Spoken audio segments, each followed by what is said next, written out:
Идеме сега на ископаните улици, каде што треба да биде завршена пречистителната станица во Прилеп, финансирана преку ИПА трета компонента. Ако погледнете погоре, ќе видите дека масовно се копа, има механизација и прави проблеми. Значи има неколку работи што се спорни во ова. Прво, веќе поставеното прашање до министерот за транспорт од страна на општинската организација на СДСМ. Забележите дека целата механизација е од нискоградба Пелатранс. Значи Пелатранс е фирма која што е во тесни роднински врски со министерот Јанакиевски. Еднаш е прашан, одговор нема. Согласно транспарентноста на владата. Друго што е спорно во овој случај е што до никаде не се завршени работите со пречистителната станица.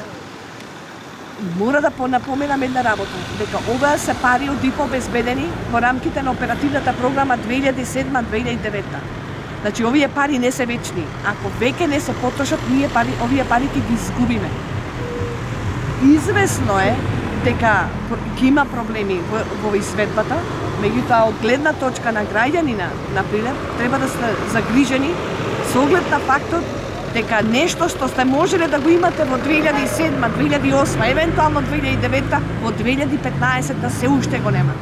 И кој знае кога тоа ќе биде направено. Тоа зборува пак за капацитетот и на општина Прилеп, меѓутоа и на Министерството за транспорт и врски, и на Министерството за финансии во крајна линија како потписник на сите тие проекти.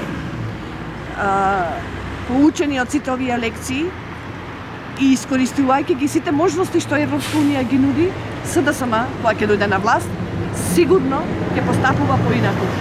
Овие проекти ќе бидат завршени во рекордни време.